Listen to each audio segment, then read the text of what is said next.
What's good, y'all? My name is Dylan Green, and this is Real Notes, a space dedicated to blurring the cultural and artistic lines between rap and film. I'm here to chop it up with everyone from rappers and producers to journalists and video directors about their relationship to movies and how, if at all, film inspires their craft. My guest this week is Georgia-born singer, artist, and label head BOSCO.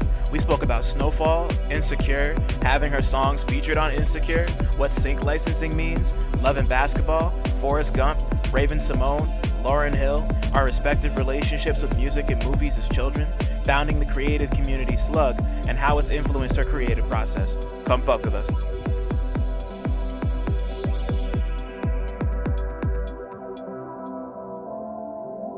What's cracking? Welcome back to Real Notes. We're doing the thing. I don't know why I've been starting all these episodes off like I haven't. This is already about to be like number 10 and shit. So like of season 2. So number 50 actually. I think this is number 50. Yeah, this is the 50th episode of Real Notes. So I guess I gotta say that. What? Wow. Holy shit. I didn't even think about that. Dylan, CineMasai. I do a lot. I'm all over the place. I just got off a train an hour and a half ago. So my brain is everywhere. But we got somebody else Can't on. look at that together. We got somebody else here whose brain is everywhere and does a lot of things and is a wonderful creative and human being. Um, you're a singer. You run your own label and artist collective. You do every kind of art imaginable. I don't even know like how to describe you honestly. Like I've been thinking about it, but like after a long time of prep on both our ends, we got Bosco in the building. What's up, family? How you feeling? I'm feeling good today. Thank you so much for asking me to do this. I haven't talked to you since my project rollout, so it's like good to reconnect, recenter, post pandemic ish type Yeah. energy, kind of try to catch up. But all is well. All is well. No, that's good shit. Yeah, no, I appreciate it. Cause yeah, like just seeing where you've gone over the cause cause when did the project come out? Was that 2018 or 2020, 2019? 2020. 2020, Oh, 2020. okay. It was in the middle of the pandemic. Okay. Smack Um, dab in. Jesus. Yeah, wow. That's what It's time does only to you been a year and a sometimes. half. Isn't it crazy? Like a year and a half, 2 years, but it feels so much longer. When you said 2018, I'm like, nah, bro, it's only like two less, just at probably 2 years. Like life is wild right now. Yeah, for real. Like every I feel like every pandemic year's got to be like 2 years. You know, like they just got to be like they got Yeah. to be like dog years or some shit Mm-hmm. because it's just like. Yeah. Mm-hmm, I feel the same. Yeah, Mm-hmm. got me fucked up. But either way, yeah, thank you for coming on. I appreciate you. Movies are great. Everybody loves them. So, let's get let's get started. Well, I'm gonna ask you the first question I ask everybody who comes on. What was the last movie or TV show that you watched that you had a strong opinion about? uh, it's a it's a toss up right now between Mm-hmm. Insecure and Snowfall. I know they're two totally different things, but I really like Snowfall. I mean, I like Insecure too, but right now, currently, I'm on Snowfall. I guess because it's this season. But I love Snowfall. Mm-hmm. Yeah, Do you watch like it? I'm not caught up, but I like Snowfall a ton. I'm mad at Okay, myself okay, because okay, like okay, okay. I'm like way far behind. So like I know they just started season I'm 5, right? I'm like 4. You that far behind? you don't want to know how far behind I am. Okay, all right, all right. I'm gonna leave you where you at. But I'm you gonna don't leave you want where to you know. at. But yeah, no, like talk to me about like Snowfall, like cause like just off the strength, like I was into it just because of the whole John Singleton involvement, and of course, Yeah, like after yeah, he yeah. died, it hurt my heart a lot, and like, but like, what is it about Snowfall that really just kind of like attracted you to the whole thing? Um, I think now where I am is I see I guess the moral of like the show for me right now is you can you can have duality between, you know, the beast and the angel. And I feel like Franklin, at the core of him, is a good kid, but the only thing he knows is the streets. So he has a side of him where he wants to take care of his family, show up for his family. Um, his girlfriend or fiance, excuse me, fiance this season is pregnant, but the life that he created post her is keeping him from the good side of himself. But if we are honest with ourselves, we're all trying to control the beast, whether the beast is like the ugly parts of you, like him having to be in the streets, him having to like, you know, murk niggas, like not because you want to, but it's just a part Right. of it. And I think the take home that I got from that is like we all have these quality traits within us. At the core of us, you know, we're about family, about love, but we all have that other side of us too that we try to suppress and um and forget about, but it's there and it's how you control it. Yeah. No, that's facts. Cause sometimes it's just like sometimes you gotta lay low, and sometimes you gotta let niggas know that you built this shit brick by brick in a car and yell in their face. And That yeah. part. Yeah. So I like That's Snowfall for that. Insecure is insecure. right. I've been a part of that show and that journey from the start, but it's just beautiful to see like the stories, the transparent stories that Issa Rae has brought to light, who has she's given visibility to all of these actors and stories and gaffers and lighting people and producers and Mm-hmm. wardrobe styles. Like I felt like this show was just a byproduct of having those healthy relationships in place. That way you could scale together. Like that show was definitely revolutionary in how I just approach things. So those are two shows I'm into. I feel it. I feel it. Yeah, like I remember when Insecure first came out, and just like how cool it was to see her spin Tales of an Awkward Black Girl into like something like HBO. And just like Yeah. there were so many pieces that came out about like the different aspects of like making the show. And my favorite was always looking at how the cinematographers approached photographing black skin. Like I don't remember what piece it Yeah. was. I wish I could remember it, but just like that was so important to me, because like Yeah. it's something I've had conversations about. And just like seeing someone in her position just kind of turn that into a cultural phenomenon the way she did. And like Yeah. regardless of how people feel, I feel like people feel about Insecure like they did about Game of Thrones when that ended. It's a lot of mixed opinions about Um, how Insecure ended. yeah. But Yeah. like, But I was cool with the happy ending. I was cool with the realistic. yeah, I was cool with niggas fuck up and be having babies. And that's real shit. That's real nigga yeah, shit. Like then what do you do? Does the love stop? You know, like she could never like shake him. She could never yeah, shake him. And nah. you just have to take what come with it. But it's also maturity, you know. It was so many lessons in that in the last season Mm-hmm. that I could kind of relate to for my own like personal journey and personal story too. Yeah, I can imagine. What's like the one thing you kind of pulled from that like really sticks with you after? Because like, how long has it been since the finale happened? It was end of last year, right? December. Okay, yeah. Time means Yeah. nothing to me Time, anymore, if your you couldn't tell. time, you Like, time warped right now. it's just It might be a little time warp, but you did just get off the train. So yeah. um my take homes from that. My take homes from that show um was re-cementing friendships.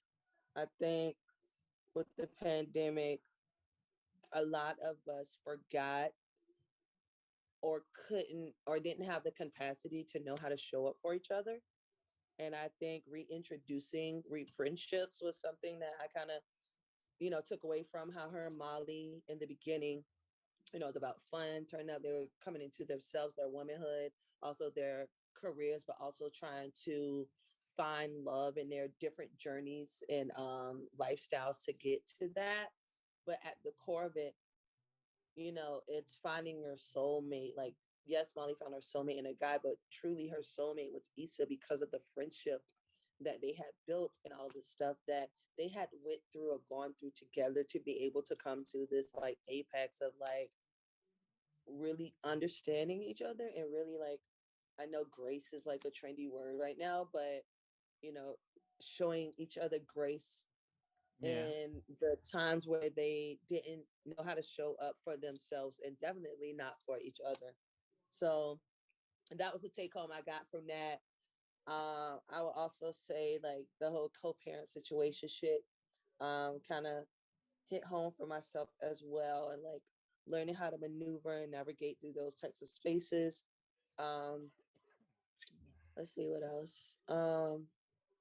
But this season for me was really about the friendships, and that made me want to get closer to my friends. To be honest, Yeah. or be a better friend. Like, be a fucking better friend. Like, Yeah. just be a better friend. Yeah, nah, showing up for your people is like one of the most important things you could do. It's like that's like a base of like any good relationship. Like reciprocity is so important. Oh man, like that's big time for me. For I you. yeah, I definitely like like watching Molly and Issa's journey over the course of yeah, watching Molly and Issa's journey has been like a real like that's like so many friendships look like that, and it's kind of crazy. But also there are plenty of friendships that like start out good and don't really have like the big roller coaster shit they were going through. But it's just like Yeah. like just I don't know, it's just like the nuance to it that really just makes it feel real and just like I don't even know. It was like their like their story is a love story, even if you don't like it's not like Yeah. romantic, but it's definitely like a platonic love Absolutely. story in that way. And that's Yeah. kind of what you just like didn't really see very many specific versions of that story, especially told like involving black women by black women. Like Yeah. nah, like like Yes. Yes. beautiful, beautiful, beautiful to see. Like But I also love the different, and I know colorism is still a thing, but back to for your sure. point where you were saying how they were lighting black people, and I really appreciated their approach to the casting as well, and showing all different shades of black people, Mm-hmm. especially from the different sides of town of Los Angeles too. I think that was a big call out for me to see that. Right. Yeah. Nah. Like just showing everybody. But also just kind of like just like center, just like thinking about like Molly, Issa, and Lawrence are all darker skin, and that's really beautiful to me. Yeah. I just love Yes. like I don't really think it needs to go much further than that. I just thought that was dope. I don't really even know Yes. if that was intentional or not, but just to like see the three of them Mhm. kind of like centered as like these are the main characters, Yes. and like they succeed, Yes. they fail, they're real people. Good shit Yep. makes me happy. Like, Yes. Yes. Absolutely. Absolutely. and then like on top of that, the music, like I feel like my second favorite part of the whole show is just like all the music. And ha- remind me one more time how many songs that you had on Insecure, because it was I am thankful and blessed enough to have a song in each season.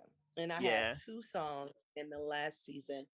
Um, being in that show specifically, I would say changed my life because getting in the television world, TV sync world is challenging and it's hard if you don't have people fighting for you. And I feel like the music supervisor, Kier, and my music supervisor, Mike Jensen with Greater Goods, they, and also Lacey Duke, a director, um, have always been fighting for me and always like aware of like things that I'm doing. But it also goes back to the relationships that we were talking about, having Yeah. like those in place. So while Issa's growing and she's advancing with her trajectory, she has placed these artists within her story to grow with her. And I don't know if that was like intentional, but for me personally, I can see the growth from like the production and the mixing off of the first song that I Yeah. had on there to this, just how she glue, like how her glow up was going from like a short fade Yeah. to, you know, how like natural hair, looking good, working out, she fit, all of this type shit. And then I'm like, you know what? It was beautiful to see both of us grow in our respective journeys. And I was glad that the music department um, was gracious enough to have me a part. Hmm. Like, I feel like sync licensing is a thing that doesn't really get talked about super often, and it's Yeah. like I mean, like, it's not just like important to the process of people getting on shows. Like Yeah. that's like how it happens, and like Mm-hmm. and not even just considering like the money you can make off that type of stuff, but just like what was it like having gone through all of this over the course of the 4 seasons, or what was it, 4 seasons or 5 seasons? Why am I forgetting right now? I But think it was 5 seasons. Okay. fine. Yeah. Yeah, right. So over the course of 5 seasons, like what you know talk to me about what you kind of learned about sync licensing and like what it can do and like the practical applications of having your music on a show or in a movie, because I feel like those two things kind of are the same. The goal is to have your music in a movie, a feature film, but also the road to get there is to get into TV shows. Um, so typically they will give you a synopsis or like um, pieces of the story to see if the songs fit. But because of the relationships that we have, my sync supervisor is thoroughly familiar with my catalog, so he knows what would fit and what wouldn't. But also, Mm-hmm. if I don't have anything, they will offer me, space to make a song for it. Mm-hmm. Um, Personally, I feel like it's either you're on playlist a lot or you're in syncs. I went the sync route. Yes, I am on playlisting, but my syncing resume is far more intense than streams. Um, that being said, you don't really see that money on streams unless you like The Weekend or SZA. You're getting like millions and millions of plays. So I was like, you know what? I'm gonna go the other route. I really want to figure this shit out and like try to like get some real estate within the sync and licensing. That way, I will forever be embedded in that show, but also I can also get small royalties on the back end of that. So I know it's not like, oh, I'm touring, I'm doing this and doing that, but TV is a forever radio. Yeah. Yeah. So I kind of like see it like that for me. Yeah, it's kind of like somebody getting like a book deal, and just like the Mm, everybody really just likes to hammer home the whole like residual income, like that's what that is, yeah. like and like on top of Yeah. being a part of something that's so iconic, like like I imagine the bread is pretty nice on top of that. So that's super cool. I like Hmm. that. Like I'm just particularly interested in that because like this is like this is all about like rap and film, and like I'm big on like it's something I've always thought about doing, like being a music supervisor on a movie. Like, but See even that. I see that. man, that's a dream job one day, fingers crossed. But like even forgetting my own personal like stake in the shit, like that process is so interesting to me, and I just love the way those two things can combine. I don't know. Yeah. I'm rambling right now, but that shit is tight. No, no, no, it's a conversation. But I can see you being a music supervisor, how intentional you are about the relationships that you make in the artists that you want to write about. It's just basically turning the words and applicating them into motion. Right. I could totally see that. That's a Yeah. good way to think about it. I didn't think about it that way, but one day we'll see if somebody Yeah. wants to put me on their team. I'm there. All right. Well, I'm gonna coin that. Thank you. I I'm appreciate gonna you. put that here when I hear somebody. I'm gonna be like, you know what? You might know somebody. You might have to apprentice just because it's so new. But hey, Right. man, you gotta do what you gotta do. Hey, yeah, nah, I'm with it all, you know? Like um but like so next is like talk to me about like what's the first memory you have of watching a movie? Like it could be at the theater, it could be on TV, it could be at your cousin's house, wherever. Like the first Okay. thing that comes to your First, mind. first memory. It's so many. I, so it's just different phases because I feel like I live different lives. So, like, if I was a kid, my first movie that would come to head would be Home Alone. Or if I was like preteens, then it would be like Loving Basketball or like Love Uh-huh. Jones, College. And then the movie Closer, that was like a big movie for me. And then from there, I would go to also I would think like Forrest Gump because I'm from Savannah and that was a very influential movie. But I didn't really start getting into films till like college, post college. Like Mhm. after like my early 20s. You know how it is because you kind of go through an evolution of like things that you watch because of the knowledge and the perspective that you have. Yeah. Um, so I wouldn't say that I was watching like mad like obscure like films like that really wasn't my thing. I was kind of corny. I was looking like 90s movies a lot. I mean, that's cool. I There's nothing wasn't wrong really with like that. looking at like no crazy shit. Like I'm not even gonna tell you like Brady Bunch movies, like That's rom coms, fine. like Sweet Home Alabama. Like Never been kissed because I was such a Drew Barrymore fan.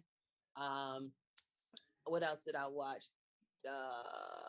What was like what was the thing that man, I remember going to the movies with my mom to go watch Waiting to Exhale, but I had to close my eyes in 90% of the movie. I'm like, bro, why did you even bring me?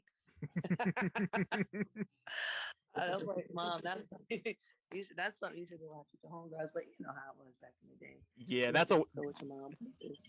that's a wild movie to bring your child to. Waiting to Exhale, just like watching Angela Bassett blow the car up. Like that's like wow, that's crazy. Yeah, right. So I'm like, my eyes was closed half the time, but you know how it is. But I'm trying to think of the movie that like really did it for me. Mm-hmm. And by the way, I was a radio kid, not a TV kid growing up. I feel like Okay.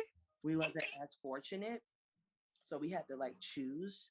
So I would ask for like the newest boom box or CD player, 5 disc CD player, like every Christmas Right. instead of getting TV. So let me think of the movie that did it for me. Well, while you think about that, I'm kind of curious, like with the radio, like since you were a radio kid, like what stations were you listening to and what was the stuff that was really grabbing your ear when you would do that? Because that's special too, you know? Yeah. So my first ever cassette tape, don't laugh, probably telling my age, was the Raven-Symone cassette tape. And I was obsessed with her. Mm-hmm. And my mom took me to Six Flags to go meet her because we lived in Savannah. So that was my first cassette tape ever. And I think Missy Elliott did some production on that because I was watching a doc on her. Yeah, So I that remember that. was yeah, yeah. That was like my first tape that I got ever. And then from there, um, the CD, I would say the CD that did it for me was 95 Brandy CD. That was the CD that was the first CD I think I ever bought with my own $7 to $8 because CDs back then you either go to I was it FYE FYE was one of them. Yeah. FYE and Walmart. That's where I would get my CDs from. My mom was like batshit crazy religious, so wanted to get like the no cursing one, so we had to go to Walmart. So that was like the CD that really changed it for me, from like the liner notes to her having like the lyrics on one side and the photo poster on the other side, and then Miseducational Lauryn Hill. That's when I was like on my conscious shit. That came out when I was like seventh grade.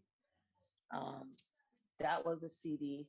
No, my mom bought me Brandy. Um I bought Miseducational Lauryn Hill because that Gotcha. CD was pretty expensive. Um, yeah, it was pretty expensive back in the day because she had so many like good singles that came out before that, and that was like our road trip. That was our road trip music. That was a way for me to like have some escapism. Um, Hmm. I would create these worlds because the skits in between it. Um, I would just like imagine myself being in those spaces and those classrooms and like all types of shit. Really, like the miseducation of Lauryn Hill. I was like, she looks like me. Her hair isn't pressed. She don't have no perm. She got locks. She's spitting some real shit. I'm like, yo, I could do this. Like she, like I could do this. Like for real, for real. And that was like the bonding project for me and my mom for sure. Yeah. That's really like a like I remember the first time I heard the project, and I was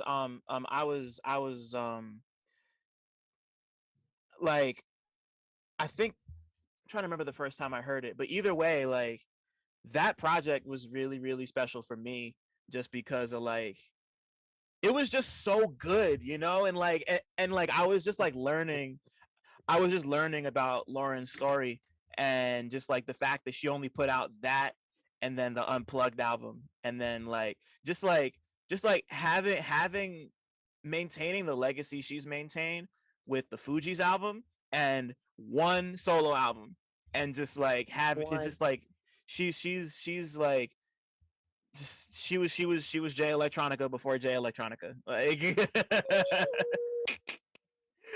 yeah, but that's a great way to put it. Yeah, that's a great way to put it. To be honest, but her penmanship put her there. oh You yeah, know, absolutely. Yeah. like her and Andre, for me, they are the types of artists that could put one project out that has so much substance to carry a decade or two or three or four, like from the Love Yeah. Below when that came out, that I felt like the feeling that I got. There's three albums that give me that feeling. I heard Amy Winehouse Rehab on the radio, and I was like, what the fuck? Yeah. I was like, what the fuck is this? So it was that project, Amy Winehouse, Love Below, Never Say Never, and Miseducational Lauryn Hill. Those Man. are like the four albums through my during my adolescence, um, that really like molded me into the artist I am. But as far as like the alternative side of myself, while I was developing in that area, it was like the Gwen Stefani, the No Doubt, the Yeah. Avril Lavigne, like, Avril because I Lavigne, felt like it was Paramore two and sides. shit. It was Yeah. two sides. Yeah, it was two sides. It was like, yes, I'm black, I'm urban, I love soul music, I love R&B music, but it's also because I grew up in Savannah, it was a coastal city. We also had that genre, that aesthetic, that feel, the very coastal beach wavy music. So I have both of those. I would say I have both of those dualities for sure. Right. Yeah, no, I totally did too.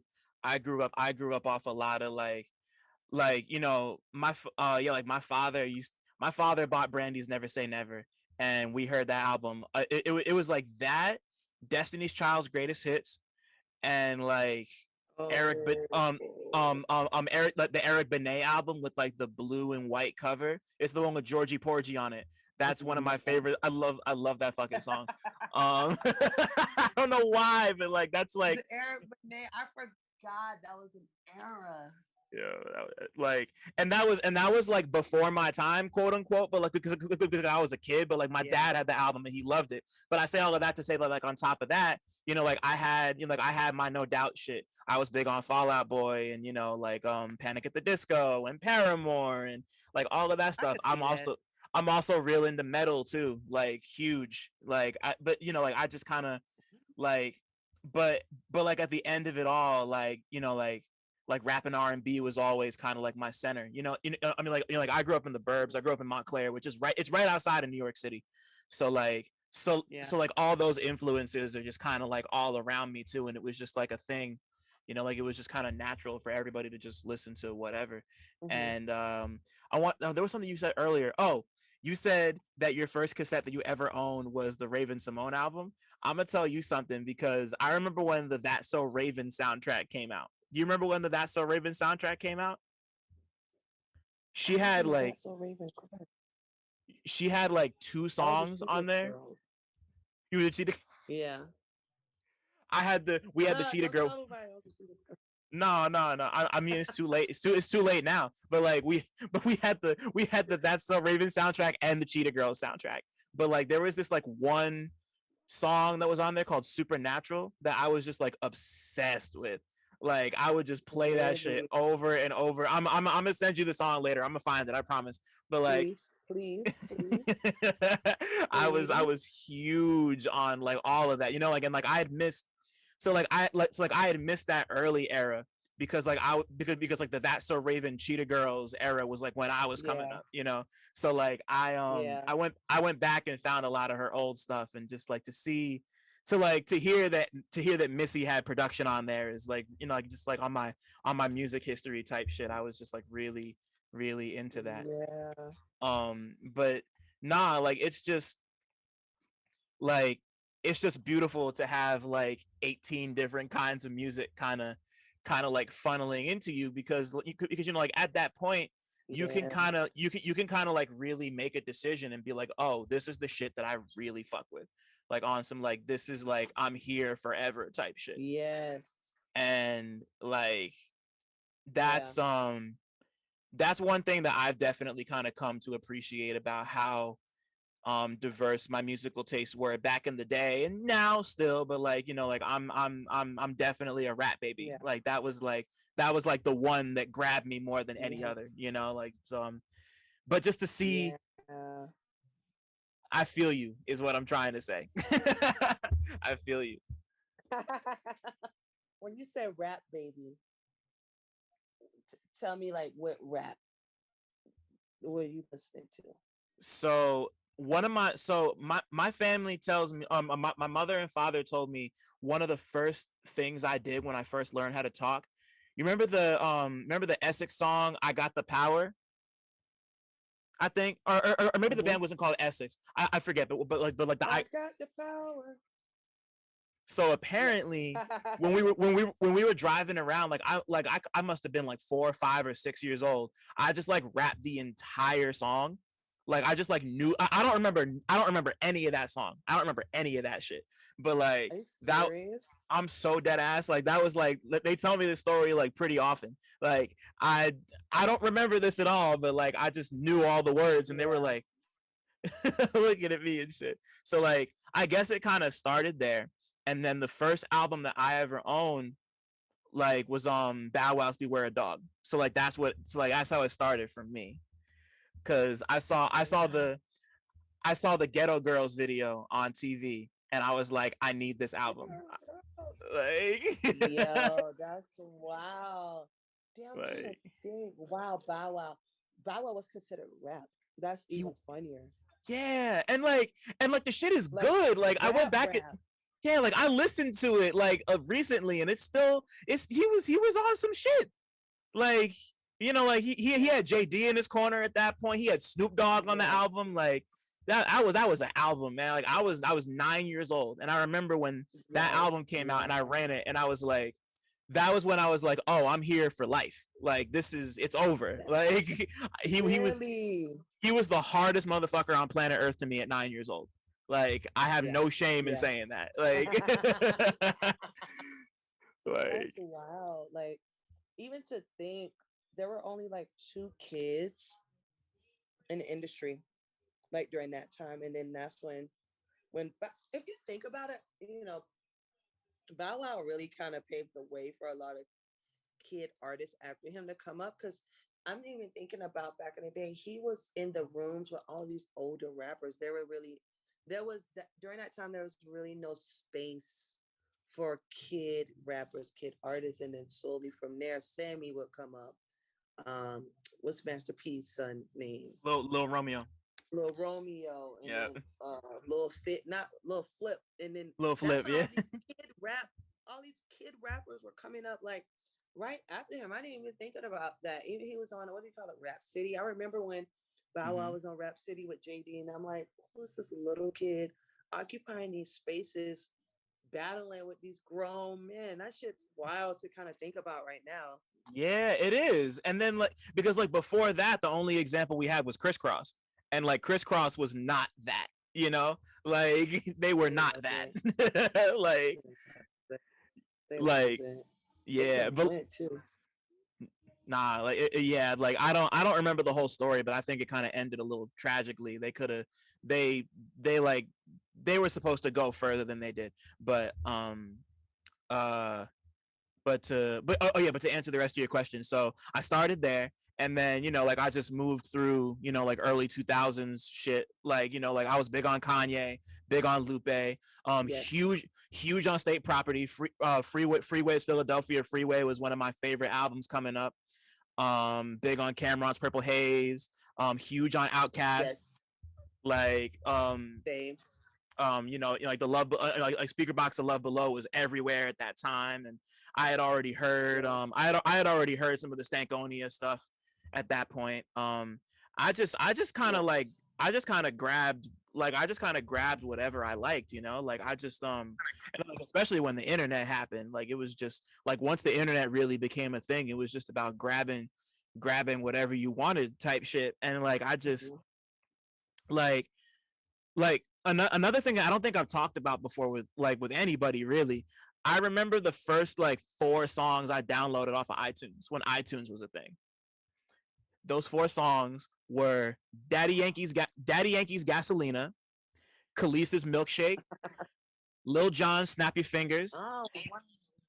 and Freeway's Flip Side. Those were the first 4 songs I downloaded off iTunes as a kid. So like that's the type of shit I was listening to coming up. Like It's a broad spectrum. You said Daddy Yankee out like the rip. Like, okay, okay.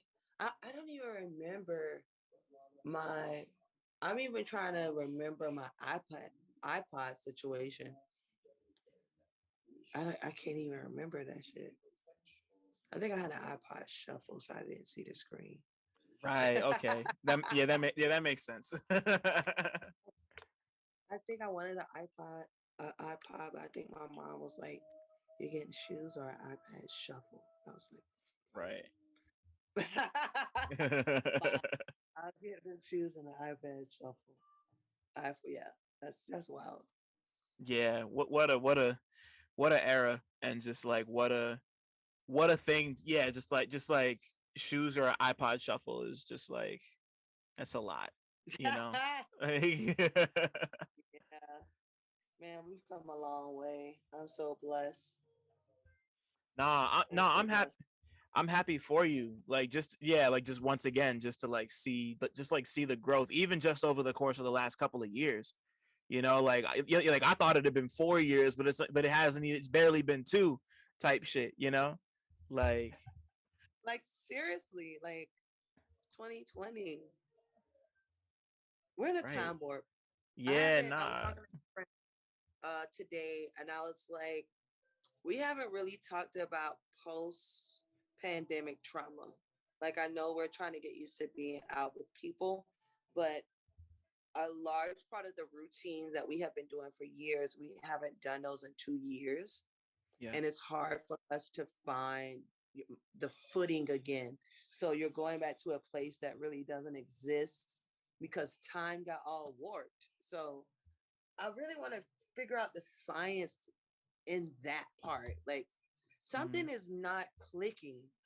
You're not the only person that feels like things happen much longer than what it was. No, we all So like that's what's going. collective. I'm sorry, I didn't mean to cut you off. I was done. I was just gonna say, like, we all like went through we all like have that trauma together. Like, we all went through that. Like, there's not a single person in the world who wasn't going through that at that. Like, that's so crazy to think about. Mhm. Like, there aren't very many moments. There's only like a handful of, or there's more than there should be, but there's only like a handful of moments where like we all like I was there when the stock market crashed. I was there when the Twin Towers fell. I was there when COVID happened. Yeah, Like, just to imagine that there's going to yeah, be like people in 20 years who like don't who didn't live through COVID. Like, I can't imagine talking to people like I'm not ready for that yet, you know? Like, yeah, uh, god damn. yeah, man.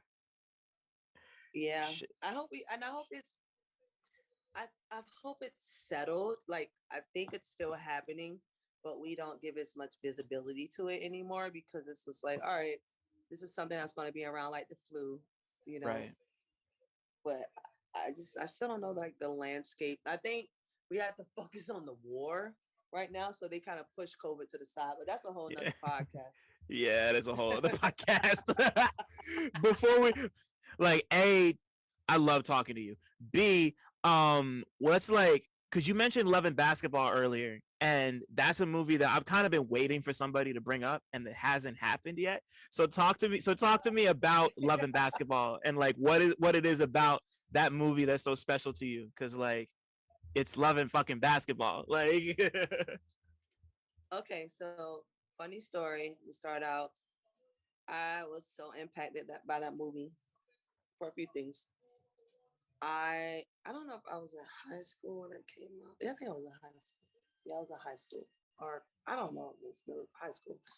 I wanted to try out for basketball because I wanted to prove them wrong that I could be more than just singing in the chorus and doing that. Long story short, I did that, did not make it. I'm like, bro, how the fuck am I gonna be JV? I mean, senior playing JV. So I quit because I was really that trash. And then I was like, this fucking movie got me out here thinking I'm gonna find me a boyfriend. So that's the real tea behind that. But I like that movie because I was a huge Sanaa Lathan fan at the time. right. I feel like she was a black girl that looked like me. I can identify with her. And we had like the same type of nose a little bit. And I know that's kind of weird to say, but back then, I was like, she kind of got like the nose like me. And I like her. And I feel like she plays good roles. But we always wanted, I guess at that age, we always wanted to feel like a sense of belonging. And no matter how good she was, she always felt like she didn't belong. And that's something that I kind of related to. Like, she was beautiful, she was playing basketball, she was, on a scholarship, but she always felt like she had to prove herself. But Mm-hmm. through that, she found her, what do you call it? Her neighbor, which ended up being her high school sweetheart or high school love. And every Yeah. girl wanted every girl wanted I know they were like the girl next door, but the girl next door always wanted the boy next door, but the boy next door was always a jock or wanted like the popular girl. um so it was good to see that type of story kind of come full circle. I also related to um being like the cool tom girl chic girl that's always cool with the guys, that's relatable, but they don't see you like that until they see you like that. You Yeah. know, if that makes sense. But it's like, oh, I actually like you because you cool, but I actually like once I uncovered, I actually like you. So I think that's for me. That's why I appreciated the story because it showed the different stages of her growth, like growing with someone as a friend and then growing in love with someone Mm, as a friend, you know. But the girl next door wanted the boy next door too. right. And like see, and like all credit in the world to Omar Epps and Sanaa Lathan for like selling their relationship, because I watched it again. Quincy's awful. Like He's he's awful. the worst, bro. Like I don't he's the worst. Like he never treated her right. And it's just like ever, like from jump, like from them meeting and them playing, and like he just, Yeah. I'll never forget the first time I saw him just push her off the bike. He's like, "I don't want you, you ugly," like yo, like are you Ugly dog. serious? Oh, I you think he dog, called her like ugly called her dog. ugly dog, like you're a Dog, child. Like like. what do you know about that shit? Like and then But y'all and then do shit like that. Y'all do, boys. I don't know why yeah. y'all pick on girls. Y'all pick on girls that y'all like. It be somewhere in here somewhere. I don't know. I can't speak for I can't speak for the rest of people, but it's just like god damn, just so much, man. And just like you would think that people would like outgrow that shit, because it's like because like as bad as it is, it's like one thing to like be a kid and do shit like that, but just like him, just like when they get to college and he's just like openly fucking around with other people because he's like mad that his dad cheated on his mom. I'm like, what are you doing, bro? Like why? Like you're mad about it, but you're doing it again. Like why? Like I just and then to end it all off, like when he's with Tyra Banks, and then at the end, and like he just threw away that whole relationship that was going on for however many years. Like, yeah, let's play basketball for like get the fuck out of here. You don't stop. Like you fucking asshole. Like the way you broke that shit down. You like, first of all, this nigga was trash. Like, I'm real. But I didn't even think about that part. Like, he had a whole real. He was whole like straight married. He's like, you know what? Fuck this. Let's play basketball. Like, we're And gonna then just do it. Like, he looked at yo, he looked her in the face. He said, "Double or nothing." I'm like, "Oh no, you're not serious." Like, I can't take all the credit for that, because I rewatched it, and then I found this is a great YouTube channel that I've been a fan of for a while. The guys, it's called Premise Hood Cinema. He does he just watches hood classics and does commentary. He's super dope. Like oh, that's free promo. Go watch Premise Hood Cinema if you haven't before. Like, but okay. like I watched it again, and he kind of, like I was watching it myself, and just being like, he's kind of right. This nigga sucks. Like, what the fuck? Like, like, but Yeah, like, I was like, but like I said before, they sell it so well. Like Sanaa Lathan and Omar Epps sell the relationship so well that it's like it took me years to be like, he kind of sucks, right? Like, and then to just like kind of be vindicated and like see that in there, and just like like people were so it wasn't even just him. Everybody was so cruel to her. Her mother was cruel to her. All the girls at the school were cruel to her. Like, god damn, what a movie. Like, but but but it's true. Shit like that happen. We just now right. are learning how to verbalize it, how to break things down, how to see things for what they were. But I didn't even think about. Yeah, I didn't really think about that like that. I'm like still in my like high school brain, but I'm thinking about. I'm I like, feel you. yeah, that nigga did suck. That nigga didn't want to support her, but all of a sudden he hurt himself, and now he want double or nothing. You right. That's what. Right. That's our. That's our fault. Women are so forgiving. We're so forgiving. We take a lot of shit. Sorry, we take a lot of shit for like no reason. Yeah, nah. Even It just that. people just got to be better. That's all I have to say about that. Like I just but but like at the end, but like Love and Basketball is such a it's still just it's a story beautifully told, like regardless of whatever their personalities are, like it's just such a good movie, such a good story, well told, and it's really like timeless in that in more ways than one, but like it's just If we gotta pick, if I gotta pick Omar Epps as like, I like The Wood.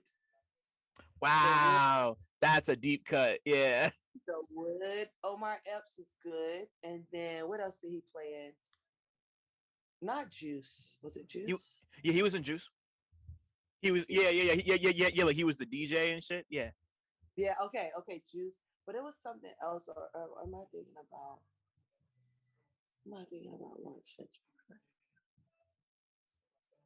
What's the other? I might be Juice with the nigga with the big lips, with the box perm with the part.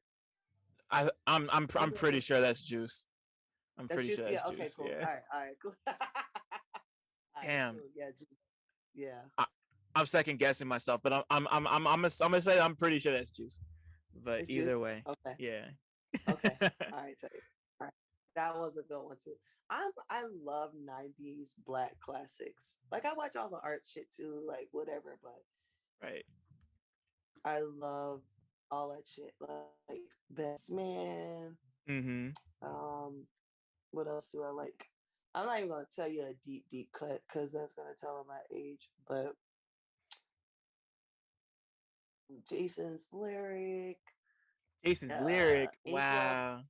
Inkwell. Okay, let me tell you this. This is the real shit. My dad used to be a bootlegger, so I was watching shit that I had no business watching. Like my dad was like the VHS guy. He's gonna kill me. So we had many hustles. Yeah. So we had our own like Blockbuster. My dad like had a whole shelf. We had like 200. Like he would take these shares like 100, 200 things, and you would like rent them out. And I just had like just as even like Into Deep. Like I was just watching all of these like black classics like mad young, because my daddy was like the bootleg nigga. So here we are. That's hard, honestly. Like first and foremost, that's fucking hard. Like you know, like you gotta do what you gotta do to push through. But like that's just like that's so cool. Like just like being the like just like my daddy's a bootleg man. Like that's the coolest shit I've ever heard. Like I'm not gonna lie. Yo, he's gonna drag me for this because he done gave his life to the Lord. So he gonna drag me. I was like, Dad, I was in an interview today. I had to tell the folks that you used to be a bootlegger, but we here now. What's up? That's incredible. Like, nah, you tell him I take full responsibility for that. That's yeah. Put that on there. Yeah, no, no. I'll take that on the chin. I'll take that on the chin. So like as you get older and you kind of have like you know like especially with like 90s black classics because like there's so many, like I could sit here and name them forever. My personal favorite is Bebe's Kids. I don't know how many people are gonna fuck with that, but like Bebe's Kids is my favorite shit. I love Bebe's Kids. That's like interesting. That's a movie I saw at my cousin's house. I saw that at my cousin Indira's house. Shout out to Indira, shout out to Aunt Nee, shout out to Uncle Goody, rest in power. With all my other cousins, like that was, and then I watch, and then like that's like a movie I watch like once a year just to be like, see, this is one of those, you know, like I love that movie with all my heart. It's very 90s, like it's like so 90s it hurts, but like I love it. I love everything about it. Yeah. Okay, so I did watch Baby's Kids, but it didn't grab me. How it didn't grab me, but I feel like I watched that movie a lot. But the illustration was definitely dope. And it also was a pre introduction to Proud Family. But nobody don't want to hear me though. Right. Hey man, nah, that's history right there. You just connected some dots, like for real. Like you could even see it in the animation style. It's real similar. That's what I'm saying, the animation style. Yeah, I didn't even think about that. Wow. That movie was also what introduced me to, I didn't know about Robin Harris before that. So like that introduced me to Robin Harris because it was based off of one of his Yeah. one of his stand-up bits, and that was fun fact. That was, Yes. Yes. yeah, like Yes. nah, like that was so yes, like from then I was like, all right, like it's Robin Harris, bro, is crazy. And then fun fact, that was Faison Love's first movie role ever. Like he voiced Robin in the movie because I think Robin Harris had died like right before they finished making the movie, and Faison Love plays Robin in the movie. And Damn, like he had died before that. yeah, maybe. Yeah, I think like, or no, maybe he didn't die before that. He might have died. He either died like 6 months before or 6 months after the movie came out. I love this movie. I know everything about it. But like, um, but Good. I can't remember right now. But either way, like that's you know what, you're like, that's one for me. I'm big on The Best Man. I love The Best Man. Really big on trying to think of others. They're like we could sit here and talk. We could sit here and talk black classics all day. There's a million, but like so like as you're kind of growing up and you have, like you're kind of like building this you're you're building your like mental backlog of shit. Like, was there ever a period of time when you kind of noticed that music and film kind of came together and like complemented each other in a way that you hadn't seen before? Like it could even be something as simple as like a movie soundtrack or something. But like, yeah. Yeah.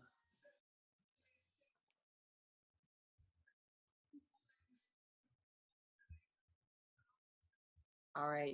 It's probably gonna be something that you would not imagine, but Okay. um, it's the model, Sue Jorge, um, directed by Khalil Joseph. It was my first time that I saw or I had experienced um, visuals like that placed to music. I can send it to you. It's Please. Jodie from Queen and Slim, her first movie. Mm, okay. That was my first time being introduced to her. Um, I think that came out in 2011. And I'm trying to even think back before 2011, but I also feel like I started coming into myself and really understanding the palette and the taste level for music going with visuals. I'm trying to think of another one. Um, You said Khalil Joseph was the person who directed yeah, the first one? Okay. Yeah. He made the Flying Lotus short movie. I love Khalil Joseph. yes, He's incredible. He's incredible. yes, he does an amazing job.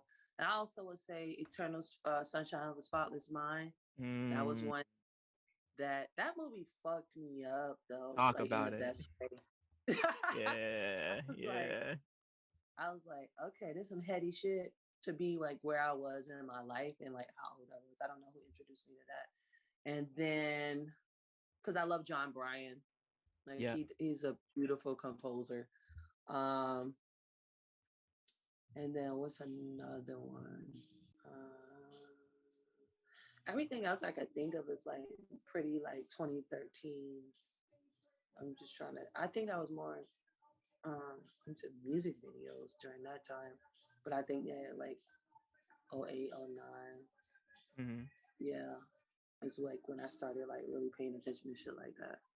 Yeah, nah, like that's like like even with music videos, like that's like I feel like that's like the ultimate one. Like that's like that's one that so many people just like like you can't like that like it's like it couldn't be more literal. Like like Yeah. it's just like putting pictures to sound type shit. And Purple Rain. Purple yeah, Rain was a good one. come That on, yeah, Purple. Yeah, maybe that one. Maybe that was the first one that I experienced. I didn't understand it. I was too young.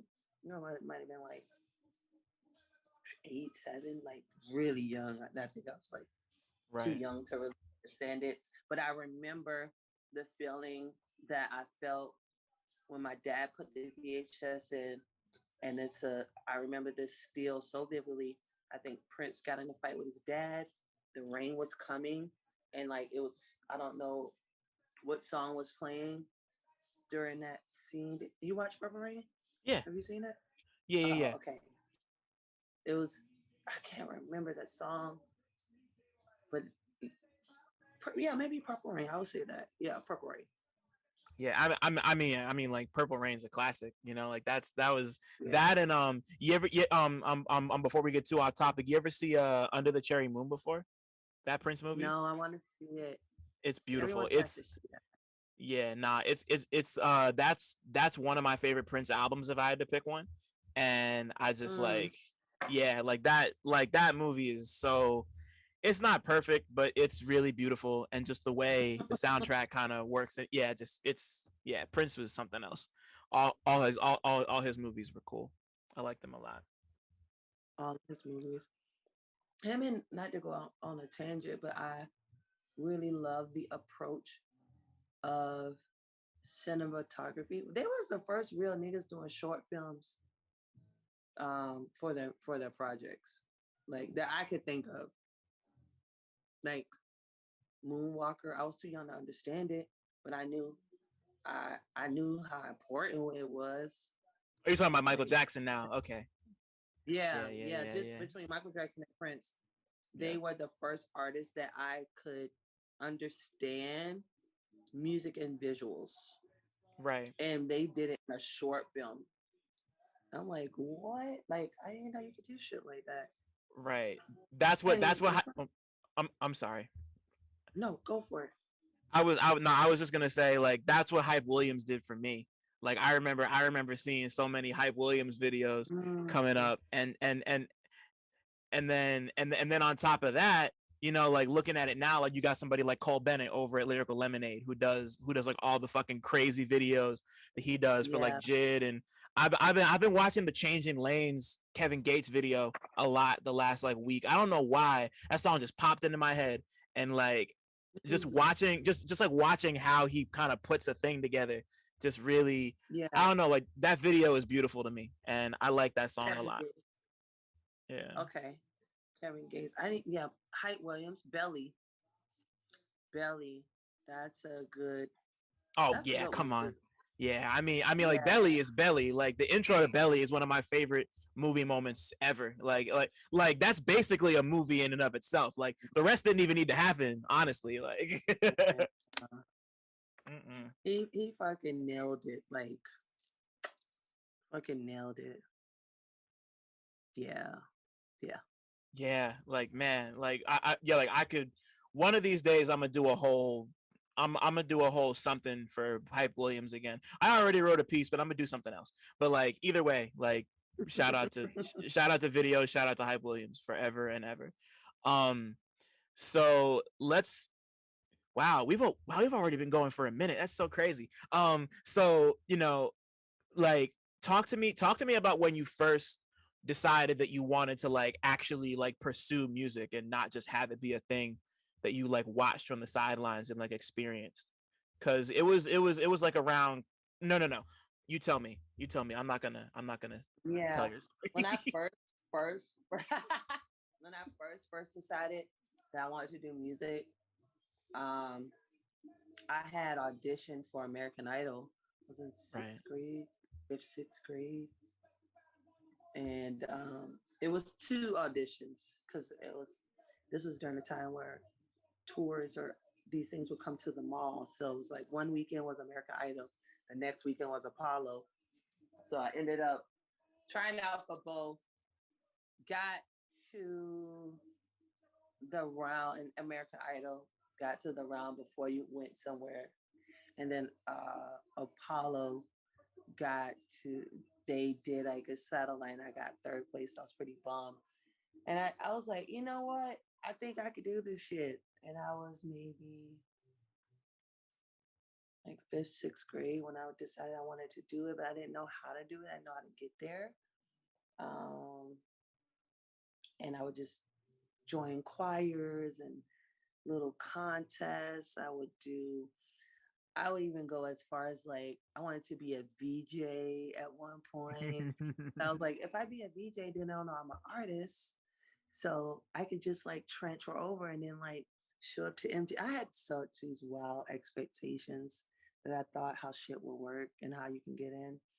That's not how shit works at all. I was like, yeah, if I'm a VJ, then I could host TRL and I could just slip them my tape.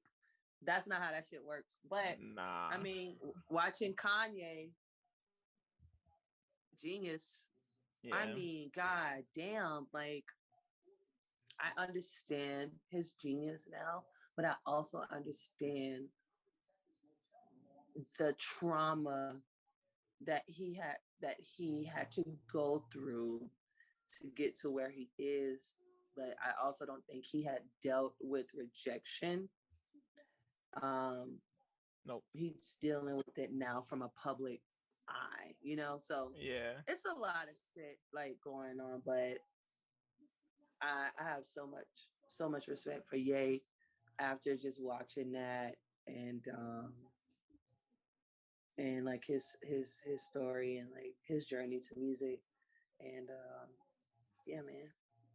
Yeah, like and just like the way they structured the Genius documentary to have like the first two parts be like the earlier parts of his career, and then part three is just kind of seeing Yeah.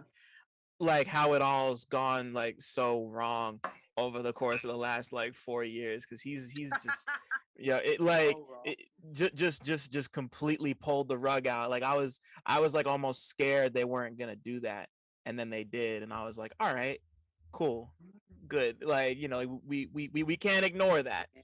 And like he's somebody who's so foundational to so many people. And like he's but and like not only that, he's just like he's Kanye.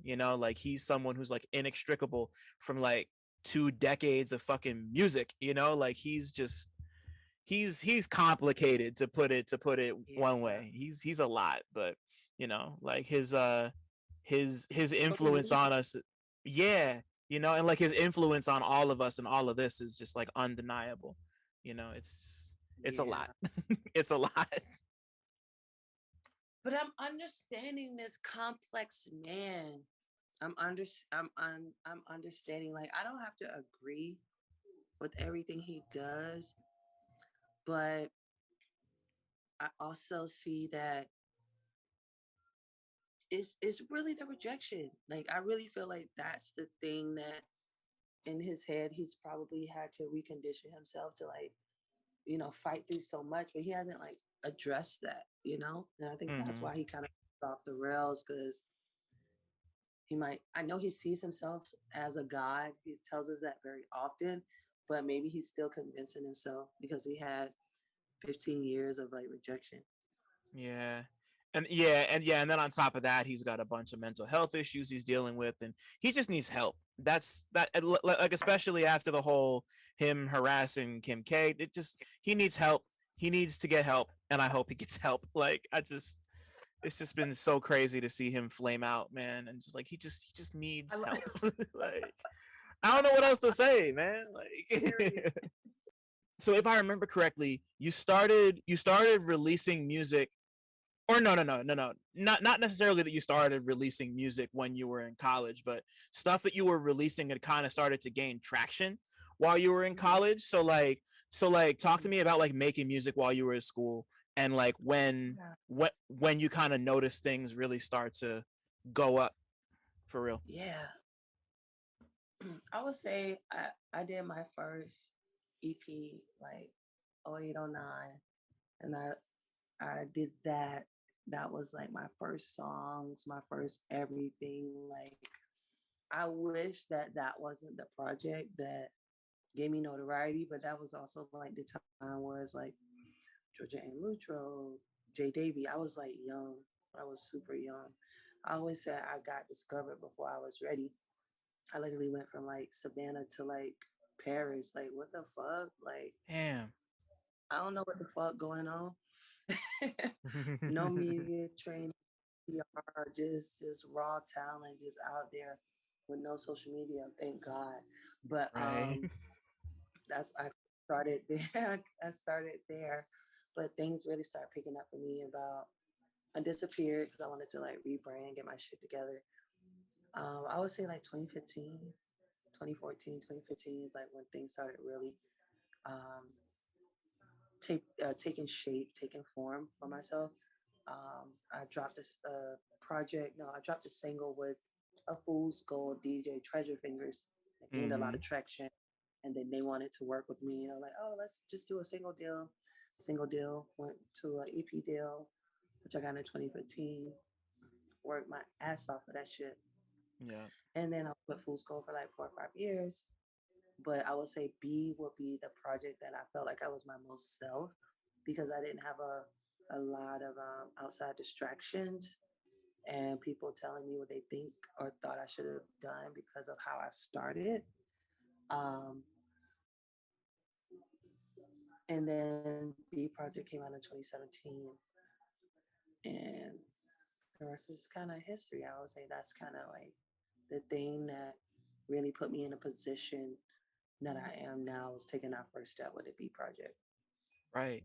Yeah, like that's like it's so foundational, and like there's so much, like you just kind of like I feel like B is the one that kind of you can see so many pieces of that project throughout all your others, like Yeah, that's good. it's just like real foundational, like for me, like in that sense. And Yeah. like after so like you're going through all of this, you have this relationship with Fool's Gold, and then you decide to go your own way and put Slug together. And talk to me about like what inspired you to put Slug together and just kind of like make this your own house, you know? Yeah, thanks. Um, out of the need, out of the need to be seen, out of the need to be heard, out of the need for legacy, out of the need of rejection, out of the need of no. Um, you sometimes you fucking just get tired of like hearing the same thing. And like you said, with your hair, you know the vision. Like you knew you wanted to get locks. That's something that you just knew, and you kind of Yeah. just went the journey. And but I couldn't tell people the foresight because they can't see. They don't know what's in your head. They don't know the vision. So I was like, you know what? I see it. I know I need to go. I just need to find the people that can back the vision and build my own house. And that shit was not easy. But I think we're just following my heart, just being super intentional about my wants, my goals. You know, here we are doing agency work, but doing our own shit on the side, Yeah. creating space, collaborating, and just really like building a community or ecosystem for people to do their own shit, honestly, you Right. know. Yeah, and it's like so much more than just a label too. Like y'all do just about everything. So it's like Yeah, a real like artist collective in the yeah. way that like, and that's like I always think that's a really big difference to note, cuz like there's like such a community of y'all over there, and just like you're kind of like the Mhm. ringleader of this whole thing, and just like y'all have really grown it into something cool over the course of the last 5 years. And like looking back on everything that you've done with Slug, like how do you feel about what you've created? Like where do you feel like it's at right now? We're at um what the best way to describe where we are now, we are trying to scale. So we are going through another growth spurt, which is Mm-hmm. cool. Um, I feel like the work that we've done and the stories we have been able to tell are great. We love our partners, we love our collaborators, but at the end of the day, we are still our own individual artists, and we need to tell our stories and the story of our peers without the lens of a brand, without the lens of a sponsorship or a partnership, more like to the streets, to the community. And that's kind of where I'm trying to get us to go get us to go back to, because we are, like I said, our own artists, and it's things that we want to do, but also grateful for the opportunities that we get to work with other people. Right. And like a is special to be able to do that on your own and like kind of own the means of production in that way on some Karl Marx shit. But also like like since it's an artist collective, like like how is yeah, there we go. How is running Slug kind of changed your, or rather has Slug changed your perspective on the way that all these different kinds of art intersect with each other?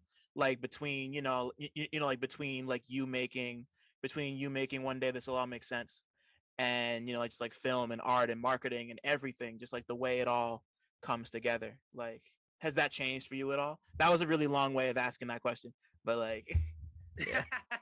Sorry. I think no.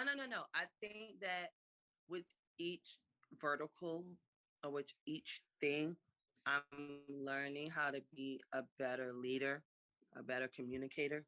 Um, I don't do everything right, but I will say that I do learn from failure and learn through failure. Mm-hmm. Um, as far as the ways that it has changed me, um, it's shown me how to creatively problem solve, quickly, because I am well versed in different things. So, a technique or a method or a process that works typically for music marketing might not work completely for the agency world, but the fundamentals and the foundation of music has taught me inner workings of how to work with clients, if that makes sense. So, like, Yeah. timelines, deadlines, DSPs, scope of work. Basically, in the music world, that's like release date, single date, second single date, interview. It's the same. It's basically the same. It's just different terminology, and how the information is extracted from different, like, categories. Right. Yeah, nah, totally. Like, and it's all connected. That's like the Mm-hmm. thing that really gets me, because talking to so many people, like talking to you and talking to the homie Flyanakin, shout out to Frank, like, and just and just like I love seeing. him, by the way. Yeah, me too. He's incredible, bro. His album is like, yeah, yeah, yeah. Frank is nuts, but like but like everything that like like him and Henny Low and all of them have done with Mutant Academy is like, I'm such a huge fan of of like the ecosystem they built. You know, like they're just, Yeah. but like there was a thing he mentioned in an interview where he said that like we're all basically just like freelancers. Like he was just like being a certain level of musician is like being a freelancer. And like if the tours slow up and the music's not coming, like you got to figure some other shit out. And it's just like, just like seeing the way all of those things, like I had thought about it like that before, but he was the first person I saw who like really said it like that. Like it was just kind of, Yeah. like an unspoken truth to me. But like to see it really like get verbalized like that, I was like, that's facts. Like we're all just here running this game. And like, and just to like, that's just another way of what like what you just said is another way of just like all of that coming together and just kind of like being your own boss in like the literal and figurative sense, and just like figuring out how to structure it. It's a lot, and you make it look easy, so that's crazy. Mm. Whew, okay. I'm gonna take that. Like, uh, ooh. um, nah, yeah, nah. Yeah, yeah. I don't know what I'm trying to say. But my very last question for you, let's wrap this up, is like, like you've also kind of been taking it upon yourself to explore a whole bunch of new artistic directions, just because, like you've been doing a lot of pottery and like wood carving and like designing work and just like all the stuff that you like post on your IG story and shit, like just to, just like as like an expansion type of thing. So like, I guess my very last question for you is, has working more with other kinds of art kind of affected the way that you look at creating music at all? Like, has it? And if so, how has it? Yes. Yes. Um, I'm glad you asked me this. I had been feeling a pull um, at my core to use my hands. Um, Typically, when I use my hands, is on the computer, but rarely is it used for tactile work. Um, because of the pandemic, we haven't done activation, so the experiential part of Slug or of the music side had suffered because germs, right? Yeah. Right. So I wanted, I needed to do, I needed to do something. So I had fallen more in love with architecture, interior design, homeware, home goods, and all of that during this time. And back to having a hobby, needing to have a hobby that didn't require outside validation and didn't feed into the ego of myself. And what I specifically mean by that is when you get to a certain level within your craft, you are amongst your peers. Not that that's a bad thing, but if everybody is on in the same wave, there is very little room to grow. And I needed to be around, I needed to either lower my expectations, but I also needed to be around people who were more affluent than me, who had better skill sets, so that I had something to reach and strive for. That had nothing to do with music, had nothing to do with what I'm already skilled in. Because at the end of the day, I need to be a student. I have to constantly be learning. I have to constantly be like just getting information. I guess that's how I thrive.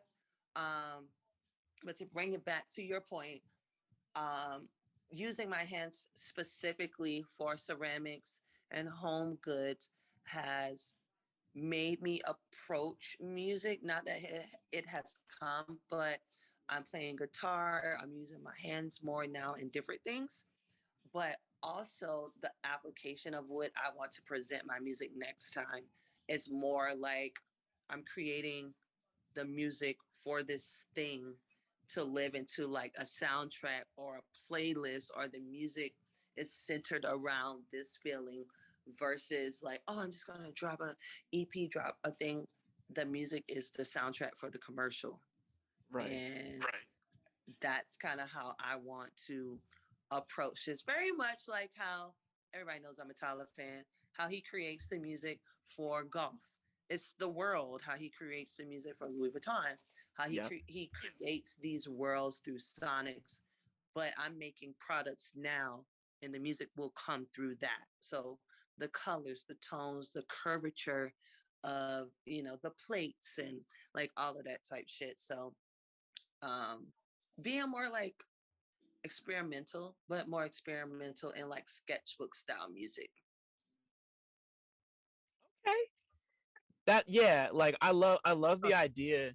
What I love the idea of like stuff like that all just like filling into like in like into like a world. And Tyler is obviously a great example of that, just like with the like with the little store he made on the top of the mountain. And yeah, just like that's, yeah, that's Yes, just, yeah, that, that's that, that. that's just like, um what's it called, yeah, no, like that's really important. And the fact that you kind of like found that, like the fact that the fact that you're like working your way toward that is just real dope. And like that, like that's something I wish for everyone, like however it happens. Because like everyone's path is Hmm. different and all that, but just like however you're Yeah, able to like just find that influence through all these things like that's like, finding influence at all is already like a crazy thing to just have. But um yeah, yeah, and to and to like see you, and to see you kind of doing this all with Slug and just continuing to grow it in these like organic and interesting ways is tight. That's great. you know I yeah. I'm trying to do some shit. Trying to do some different shit, influential shit. Trying. hmm yay, man. It's just, like a step at a time, and it's all going beautiful. And like, I don't have any more questions for you, but like, this was just like such an illuminating and fun convo. Like, wow. Like, thank you so much. Like, Really? Jesus. I was like, I Yeah. hope you're not tired. I was like, I No. hope he's not tired because I know you were traveling. So Nah. thanks for bearing with me. Thank you. No, thank you I for bearing with appreciate me it. too. Like, We're gonna get it together. I was like, it'll happen when it needs to.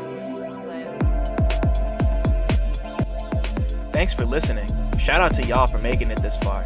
And shout out to all the black people listening too, because y'all really impeccable. Don't forget to like, subscribe, and tell a friend to come through next time. 1.